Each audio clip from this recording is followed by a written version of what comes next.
तो ये और भी अच्छा होगा। धन्यवाद अध्यक्ष महोदय। श्री विशाल पाटिल। धन्यवाद अध्यक्ष महोदय, जो आपने मुझे आपदा प्रबंधन संशोधन विधेयक 2024 से बोलने का मौका दिया।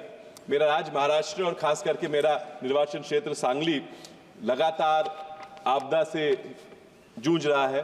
बाढ़ हो, अकाल हो या अतिवृष्टि से होने वाला नुकसान हो, तो इस विधेयक से हम बहुत आशा से देख रहे थे। कुछ इसमें से बहुत होगा, लेकिन दुर्भाग्यपूर्ण बताना चाहता हूं कि थोड़ी निराशा इस विधेयक के बारे में हुई। Sir, the devil lies in the detail.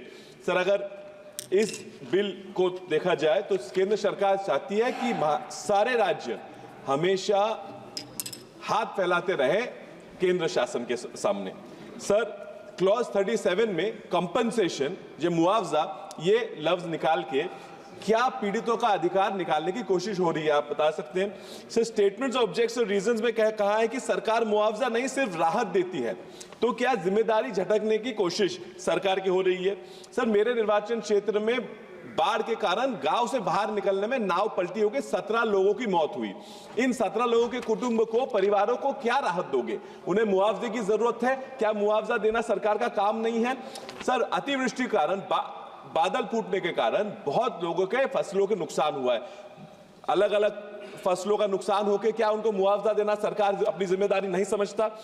Sir, गाय और भैंस जो अपने जिन पे हम जीते हैं, वो बाढ़ उनको नदी के साथ बहाकर ले गई। उनको मुआवजा देना क्या सरकार अपनी जिम्मेदारी नहीं समझती? सर, सुप्रीम कोर्ट ने कहा कि disaster fund disbursement can not be discretionary, but this bill further centralizes an already heavily centralized disaster management system.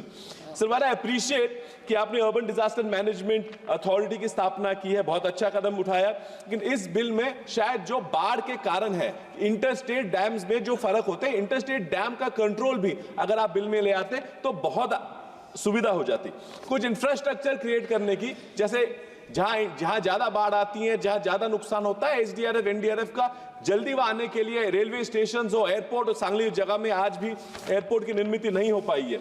Sir, I believe, अभी भी बहुत लोगों ने बताया, prevention is better than cure, और 15वें वित्त 15th फाइनेंस कमीशन बताया गया कि कम से कम 10% निधि, फीसदी निधि राज्य शासनों ने डिजास्टर के लिए रखना चाहिए। ये सर कॉमन पूल का पैसा है, और कॉमन पूल का पैसा करने के लिए अगर ये आज तक हो जाता तो शायद अपने बहुत फायदा हो जाता। सर, हमारे मराठी में कहावत है, बैल गेला आणि झोपा केला, यानी मर जाने के बाद अपन इलाज कर रहे हैं, मरे हुए आदमी को सीपीआर देने की कोशिश कर रहे हैं।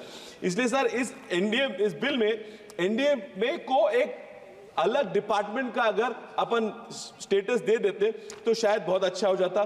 सर, एनडीएमए को 24 घंटे 7 हफ्ते में 7 दिन काम करने की बहुत जरूरी हमें लगता है।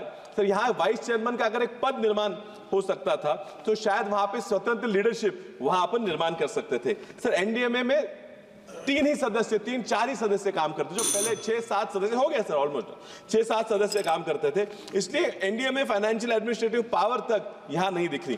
अंत में मैं यही कहना चाहूंगा कि इस बिल को रिविजिट किया जाए। इसमें डिजास्टर मैनेजमेंट के लिए जो फ्रेमवर्क तैयार किया जाएगा वो प्रोएक्टिव हो, वो रिएक्टिव ना हो, जाके स्टेट्स, लोकल बॉडीज को थोड़ी एम्पावरमेंट दी जाए। इस बार में इतना कहना चाहूंगा। धन्यवाद अध्यक्ष महोदय। श्री डीन कुरिया।